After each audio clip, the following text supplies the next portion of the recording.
Hello everyone, it is February 5th and welcome to the Pineapple Express. The Pineapple Express is an atmospheric river that occurs when warm air from Hawaii meets the cold air from the north, and then we get dumped on in California, which doesn't happen that often, but it is our rainy season and it has been raining for more than 24 hours. We won't get a let up in the rain until Wednesday. So in the meantime, I've been taking advantage of these days being inside the house, and I have just been crocheting away.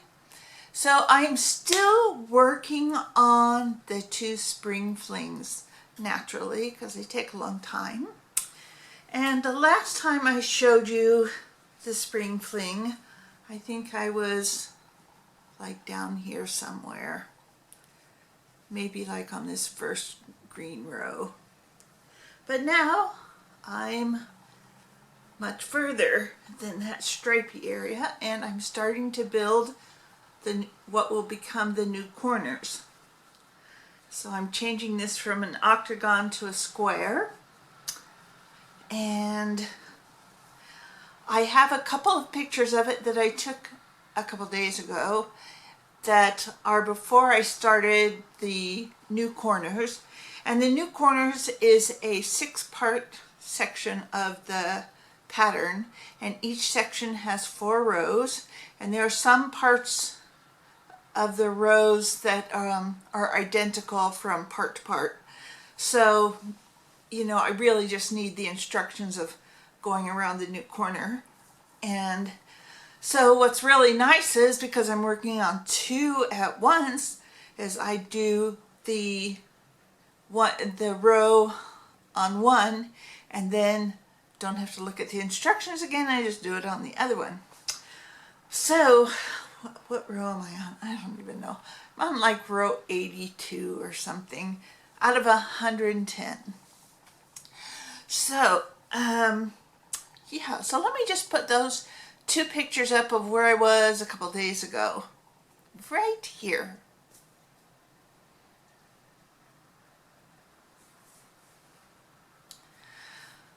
So that has been taking all of my time. It takes me at least an hour to go around once. Sometimes, depending on the kind of row it is, it may take longer. I mean, there are some rows here where every stitch is a puff stitch, and if you've got over 500 puff stitches in a row, that just takes a while to get around. Or if you have a row where, say, every other stitch is a popcorn stitch, that takes a long time. So, of course, the last row in the spring fling is all popcorn stitches, and that takes several hours to do that row. Now, I also want to say that if you do this pattern and you get up to the point where you're going to start building the new corners, and I think that's through row 73, that size that the Afghan is a great size for a lap blanket. So you could just go up to that point and then put a border on it or whatever, and call it a day for a lap blanket. But and it's still going to be an octagon, but if you want it to be the square, you could just take it all the way up through everything. So anyways, both Afghans are at the same point pretty much, and I'll get them finished at some point this month. And then I've already thought of 2 more I should make. And then a really crazy thing happened. I was talking to my mom on Saturday because I sent her a box of Valentine's goodies and stuff. And she has never really shown an interest in an Afghan. I mean, we didn't have Afghans in the house growing up. And she didn't teach me how to crochet. I don't even think she knows how to crochet. I'm not sure I exactly remember who taught me to crochet, but I think it was, you know, like 50 years ago somebody taught me. And anyways, we just never grew up with an Afghan in the house. No granny squares, no chevron patterns, nothing. And I kind of feel like she thinks that's what Afghans are, is just those two types. And maybe that just never appealed to her. But I did make her a lap blanket in July for her birthday. And I brought it up again, you know, because I showed her these two Afghans that I was working on. And I said, you know, I'd be happy to make you one. And I know what your colors are. Well, those aren't my colors anymore. And she just kind of opened the door a little bit for me to make her an Afghan. So I will. And I have to figure out what I'm going to do. I'm not going to do her a granny square blanket, at least not the traditional granny square. I've seen this other pattern. It's called Tropical Delight, and it's a square. I don't know how big the square is. I put a link below to the YouTube video on it. I think it might just be like a 12-inch square. So, and she just has a twin bed, so I'd have to see, you know, I'm going to do one as a sample and see how time consuming it is.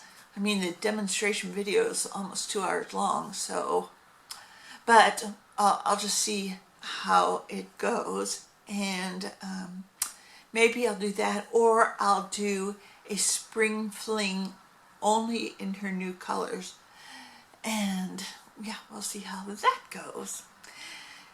So in the meantime, that's what is going on here. I've just been a crocheting fiend.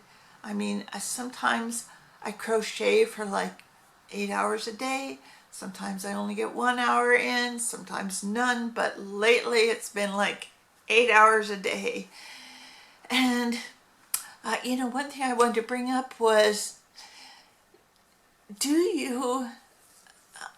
are you careful about what kind of shirt you're wearing when you crochet? I mean, when I crochet, I'm sitting on this sofa, I'm kind of leaned back, and so my forearm like rubs on my chest a little bit, and so I have to make sure whatever shirt I'm wearing, the fabric is very smooth, because otherwise if there's any kind of design that's raised at all, even some t-shirt designs have some sort of like thing on them that's like, I don't know what that's made of, but you know, some sort of print that's slightly raised. That's like sandpaper on my arm. And so I just have to make sure that I wear something really, really smooth, so that, you know, it's not irritating. Did anybody else have that issue?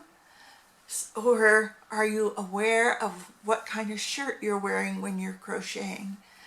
Because I know that people aren't like crocheting 2 feet out from them, at least I would hope not. There's always going to be some sort of part of your arm, I would think, that's touching your torso and maybe rubbing. Anyways, yeah, that's just a little thought. And this isn't a long video. I just wanted to say hi.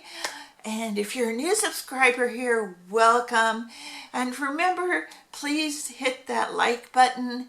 And if you're not a subscriber, hit the subscribe bell and leave a comment. I love hearing from you and love interacting with you. So have a great rest of the week, and I will talk to you soon. Bye-bye.